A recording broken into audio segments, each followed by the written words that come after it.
Okay, so definitely a strange revelation with this episode of Dragon Ball Super, because we find out the reason why the Omni King wants to meet Goku and wants to chat with Goku, and basically it's because he wants a friend. And looking at it closely, it's like, hey, you don't kiss my ass, you don't, bow down to me or whatever like everyone else does, so how about we become friends? And honestly, it's weird because the Omni King acts like a true child, opposed to like, a Goku or a Luffy where they act childlike, but at the end of the day you can see that, yeah, they're, adults or whatever. He straight up acts like a little kid, but he also has all of this power, like, at the push of a button, this motherfucker could probably blow up 6 universes and then go take a nap with his fucking binky and shit. So it's really bizarre the way the Omni King has all this power, but he's very childish. And when Goku says like, hey, yeah, I'm gonna leave now, I'll get you a friend, and he doesn't have anybody in mind, honestly, it looks like maybe Goten and Trunks, as long as Goku tells them, you motherfuckers better behave, and Vegeta comes in and threatens them, if you little maggots don't fucking behave, I'm gonna rip your heads off.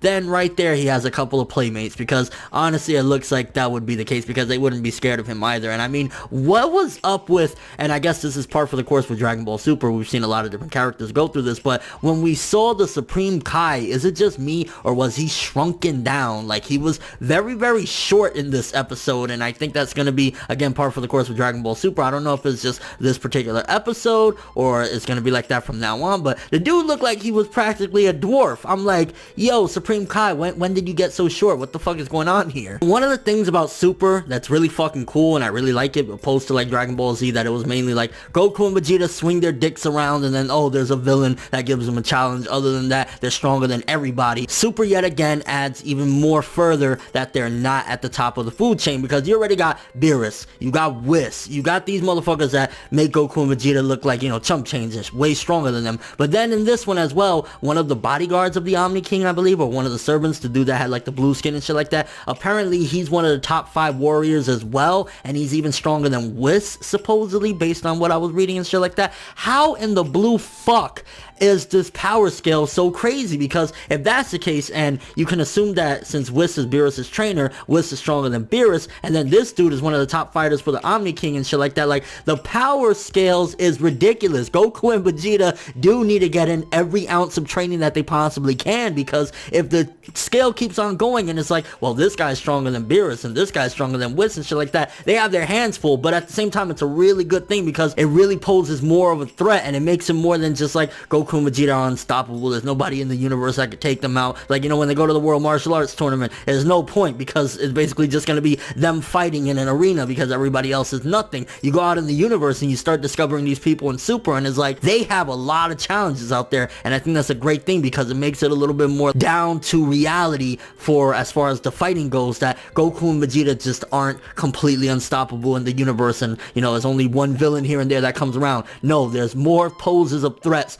out there, and when that tournament comes around, whenever they do that tournament, it's gonna be big, and it's gonna be a fucking challenge. It's not just gonna be Goku and Vegeta breezing through like with the Universe 6 shit and like, any World Martial Arts Tournament on Earth. They're gonna have a challenge. We get to see a little bit more of Zama's falling into depravity in this episode yet again, and him not giving a fuck. And you can see that Gowas is starting to really feel it, that this dude is going dark. Like, he's turning even more evil, he's falling even more into despair regarding what's going on with his feelings towards humans or mortals or whatever the case may be. He's like, yo, this dude is really, just getting sick in the head over this. And I love the ominous music that they play over those scenes. I mean, mind you, it's basically the same shit over and over. Samus doesn't like mortals. They prove time and time again that they're pieces of shit to him or whatever. But the setting, the mood, and the tone in those small scenes of Gowas and him with the little teacup and everything, really symbolic, and honestly a little bit more deep than you would normally get out of Dragon Ball. So I was kind of shocked and taken back by how they have these really quiet and really small scenes, but at the same time is really impactful, really ominous, and really gives you a dark vibe. Another thing we got in this episode is that apparently the gods of destruction are connected with the Kaioshin. So if Supreme Kai supposedly dies, then also Beerus will die.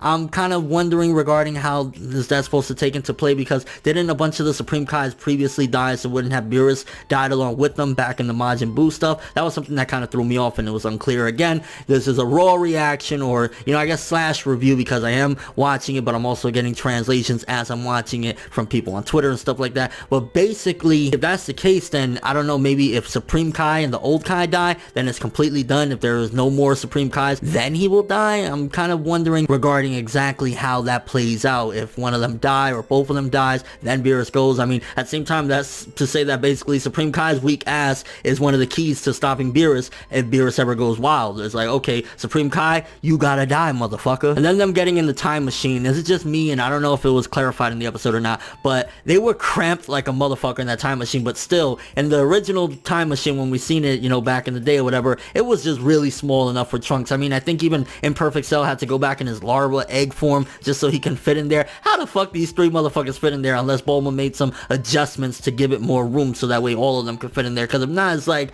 when was the time machine that fucking wide that Goku, Vegeta, and Trunks can all fit at the same time? I mean, don't get me wrong, that's a badass squad to go for a fight, but I'm just saying, how is there all that room? Also, real quickly, I think that that button that the Omni King gave Goku that'll basically summon him whenever pressed basically is a plot point for something later on down the road, whether it be with Black or whether it be with something else, because it's going to be a big plot point. There's no way that that button is just going to be for nothing. I mean, they'll probably turn it into some jokes as well, but when push comes to shove, or if there's some answers that they need, I think that they're going to rely on pushing that button to get the Omni King, and at the same time, Omni King will be happy. It's like, I get to play with Goku, yay! And then the end of the episode with the little cliffhanger with Maya's hat and shit like that, more than likely Maya's still alive. She's around there and she's getting ready. And one of the things that I had to realize again is that you gotta remember one thing. Goku going to this time period, he is public enemy number one. Anybody that sees him, they're gonna think immediately that that's Black and they're gonna attack. So Goku has to watch his back. He's almost like Vegeta back in the day when he was evil. Like, you know, you go to a planet, motherfuckers are gonna be like, like Goku is looked at as the scum of the earth as soon as he goes into that timeline. So he needs to watch his back. Although there's not really anything that anybody can do to him because everybody on Earth is basically weaklings. But I'm just saying, like, nobody's gonna like this motherfucker, even just because of his look. And with all that being said, honestly, very good episode yet again, very enjoyable. I'm really liking the fact that they're taking their time to build up this Zama's thing. And to be honest with you, I really believe that with them going to the future, even if they solve the problem in the future and defeat Black and everything, I don't think that's gonna change what happened. I think honestly, our timeline, the Zama's and Gowa stuff, is being set up for the after events. Even when they defeat Black, because let's be real here, it's not like Black's gonna kill Goku, Vegeta, and Trunks and rule the universe forever and ever. Like, they're gonna defeat him and then go back to their timeline and see some fucked up shit happen. Maybe, you know, Zama's came and killed a lot of people or blew up half of Earth or something like that, and then they're gonna have to take care of him. And maybe there won't be no Black Goku in our timeline, but there's gonna be a big threat with Zama's, because you can see that he's building even more hatred and more anger towards mortals, and he might even be more of a threat than the Black that we have in future Trunks' timeline. But let me know what you thought of the episode. If you've seen it raw, or later on, you know, a day or two from now when it gets subbed, you've seen it subtitled. What do you think about some of the things regarding Zama's setup yet again, even further into depravity? What do you think about the Omni King? Honestly, it was a little bit like disappointing in a way. It was kind of like just comedy stuff with him wanting to see Goku. I thought it'd be something a little bit more serious, but it was just kind of like playful shit. And what do you think about them going to the future in the time machine? Are you hyped for that? Do you think it's going to be something big? Or, you know, how you think this fight is going to go down in general? Your overall thoughts. But thanks for watching. Hope you enjoyed. If you liked anything I had to say or enjoyed the video, drop me a like. I'd greatly appreciate it. And if you want more from me, make sure to subscribe. Follow me on Twitter, Instagram, and stalk me on Facebook to get more when the video ends. I'm from the world, and as always, people, have an awesome day.